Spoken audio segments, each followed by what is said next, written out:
সেই চৰকাৰৰ পৰা কি কৰিছিলে? আমিতো ইমান নাজানো। মাইকত এলাউচ কৰিছিলে। ফাৰ্ষ্টত মানে হেৰি নোটিছ এখন দিছিলে। তাৰপিছতো আৰু একো খবৰ নাই। পিছত এতিয়া মানে ৩-৪ দিন পৰা আৰু মাইক লগত এলাউচ কৰিছে। সেইটো কাৰণে মানে আমি এতিয়া দুখীয়া মানুহ, আমাৰ টিনকেইটা ভাগিলেওতো কোনেও নিদিয়ে, দিব জানো? এইটোৱে। সেইটো কাৰণে আমি ঘৰখন ভাঙিছোঁ। ভাগিলেও মানে মনটো বহুত বেয়া লাগি আছে। হ'লেও মানে কি কৰিম, এতিয়া ভাঙিবই লাগিব যেতিয়া আমি ভাঙিছোঁ। এভিকশ্যনটো কেতিয়াৰ পৰা হ'ব কৈছে? এতিয়াতো আপোনাৰ নিজৰে ভাঙিছে। এভিকশ্যনটো কেতিয়াৰ পৰা ভাঙিব কৈছে? দুদিনৰ ভিতৰত হ'ব বুলি কৈছিলে আৰু। তাৰপিছত আৰুতো একো এতিয়াতো আৰু একো নাই।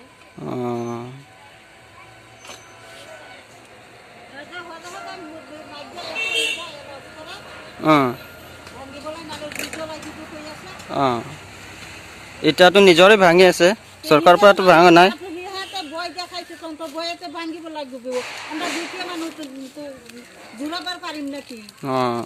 এতিয়া ক'ত যাব? ইয়াতে থাকিব ন? আৰু চৰকাৰৰ পৰা আহিলে কি কৰে? আৰু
ভিতৰলৈ ওলাই আহকচোন বাইদেউ অলপমান নহয় মই এইটো ফটো কৰিব লাগে হা